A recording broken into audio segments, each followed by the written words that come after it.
പ്രവാചകന്റെ പുസ്തകം 14 അധ്യായം 1 മുതൽ 23 വരെയുള്ള തിരുവചനങ്ങൾ.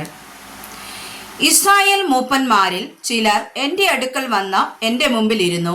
അപ്പോൾ യഹോവയുടെ അരുളപ്പാട് എനിക്കുണ്ടായതെന്തെന്നാൽ, മനുഷ്യപുത്ര, ഈ പുരുഷന്മാർ തങ്ങളുടെ വിഗ്രഹങ്ങളെ ഹൃദയത്തിൽ സ്മരിച്ച് തങ്ങളുടെ അകൃത്യഹേതു തങ്ങളുടെ മുമ്പിൽ വെച്ചിരിക്കുന്നു. അവർ ചോദിച്ചാൽ ഞാൻ ഉത്തരമരുളുമോ? അതുകൊണ്ട് നീ അവരോട് പറയേണ്ടത്, യഹോവയായ കർത്താവ് ഇപ്രകാരം അരുളി ചെയ്യുന്നു: ഇസ്രായേൽ ഗൃഹത്തിൽ തൻ്റെ വിഗ്രഹങ്ങളെ ഹൃദയത്തിൽ സ്മരിച്ചും തൻ്റെ അകൃത്യഹേതു തൻ്റെ മുമ്പിൽ വെച്ചും കൊണ്ട് പ്രവാചകന്റെ അടുക്കൽ വരുന്ന ഏവനോടും യഹോവയായ ഞാൻ തന്നെ ഇസ്രായേൽ ഗൃഹത്തെ അവരുടെ ഹൃദയത്തിൽ പിടിക്കേണ്ടതിന് അവന്റെ വിഗ്രഹങ്ങളുടെ ബാഹുല്യത്തിന് തക്കവണ്ണം ഉത്തരമരുളും. അവർ എല്ലാവരും തങ്ങളുടെ വിഗ്രഹങ്ങൾ നിമിത്തം എന്നെ വിട്ട് അകന്നിരിക്കുന്നുവല്ലോ.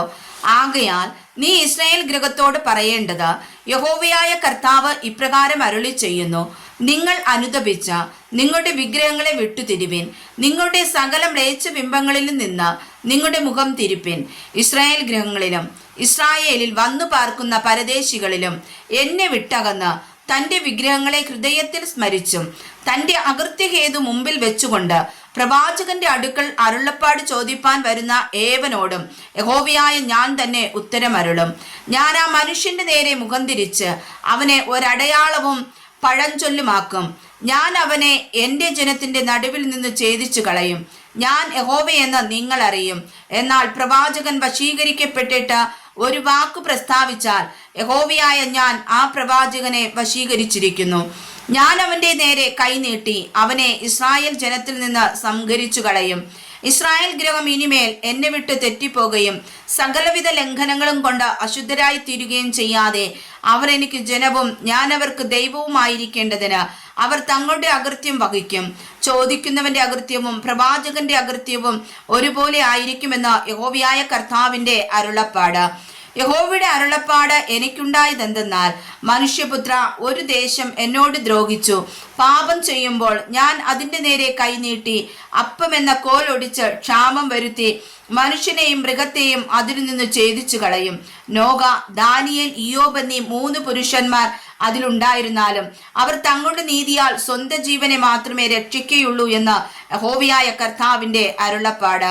ഞാൻ ദുഷ്ടമൃഗങ്ങളെ ദേശത്ത് വരുത്തുകയും ആ മൃഗങ്ങളെ പേടിച്ച് ആരും വഴി പോകാതെ വണ്ണം അവ അതിനെ നിർജ്ജനമാക്കിയിട്ട് അത് ശൂന്യമാകുകയും ചെയ്താൽ ആ 3 പുരുഷന്മാർ അതിലുണ്ടായിരുന്നാലും എന്നാണ് അവർ പുത്രന്മാരെയോ പുത്രിമാരെയോ രക്ഷിക്കാതെ അവർ മാത്രമേ രക്ഷപ്പെടുകയുള്ളൂ.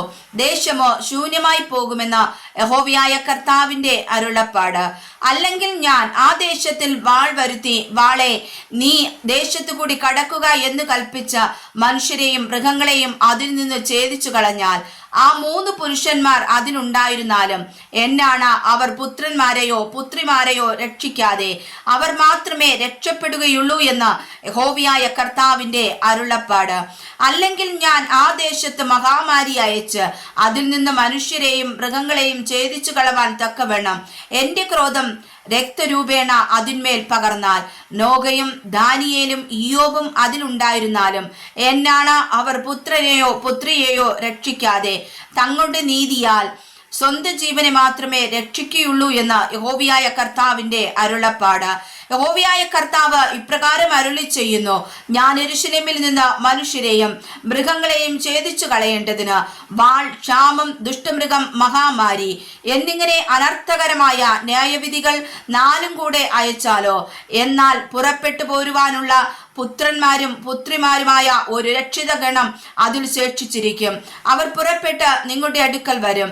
നിങ്ങൾ അവരുടെ നടപ്പും പ്രവൃത്തികളും കണ്ട് ഞാൻ യെരൂശലേമിന് വരുത്തിയ അനർത്ഥവും അതിനു വരുത്തിയ സകലവും ചൊല്ലി ആശ്വാസം പ്രാപിക്കും. നിങ്ങൾ അവരുടെ നടപ്പും പ്രവൃത്തികളും കാണുമ്പോൾ നിങ്ങൾക്ക് ആശ്വാസമായിരിക്കും. ഞാൻ അതിൽ ചെയ്തിരിക്കുന്നതൊക്കെയും വെറുതെയല്ല ചെയ്തത് എന്ന് നിങ്ങൾ അറിയുമെന്ന് യഹോവയായ കർത്താവിന്റെ അരുളപ്പാട്. വായിച്ചതായ വചനങ്ങളാൽ കർത്താവ് നമ്മേവരെയും സമർത്ഥമായി അനുഗ്രഹിക്കുമാറാകട്ടെ. ആമേൻ.